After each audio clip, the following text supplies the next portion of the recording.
मरावे परी कीर्तिरूपी उरावे या न्यायाप्रमाणे आज सकाळी सन्माननीय आमदार शिवाजीराव कर्डिले साहेब यांच्या निधनाचं वृत्त हाती आलं आणि ते ऐकून धक्का बसला।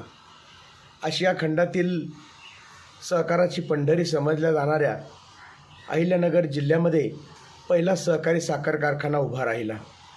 आशिया खंडातली प्रगत अशी बँक जिल्हा बँक या नावानं आशिया खंडातील उभी राहिली आणि याच अहिल्यानगर जिल्ह्यामध्ये सहकारी पंढरीची चळवळ सुरू झाली आणि यामध्ये बुऱ्हाणनगर तालुका नगर या ठिकाणाहून शेतकरी कुटुंबातून एक तरुण उमद नेतृत्व पुढं आलं।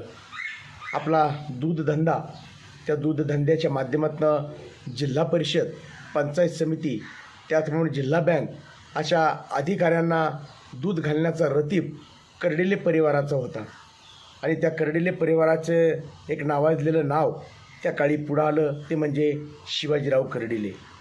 खरं तर कुस्तीतील हा माणूस भल्या भल्यांना चितपट करून राजकारणाच्या आखाड्यात स्वर्गीय दादा पाटील शेळके यांच्या विचाराबरोबर त्यांची नाळ या ठिकाणी जोडली गेली आणि ती जोडत असताना त्यांच्या बोटाला धरून त्यांनी राजकारणाचे धडे या ठिकाणी गिरवले आणि ती गिरवत असताना पहिली विधानसभेची निवडणूक प्रचंड बहुमतानं त्यांनी या ठिकाणी जिंकली।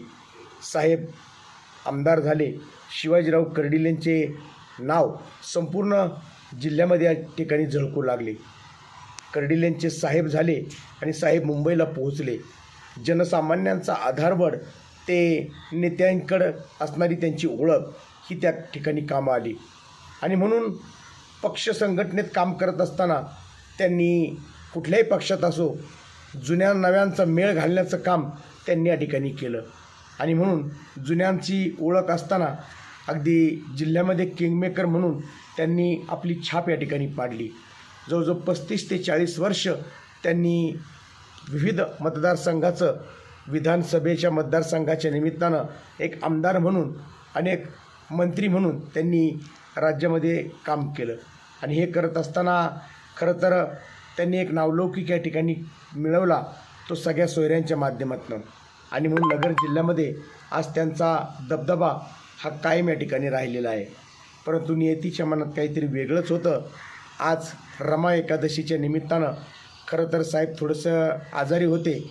आजारी असतानाही त्यांनी एवढं काही मनावर घेतलं नाही, परंतु माणसातील माणुसकीचा चेहरा ही ओळख त्यांनी कायम त्या ठिकाणी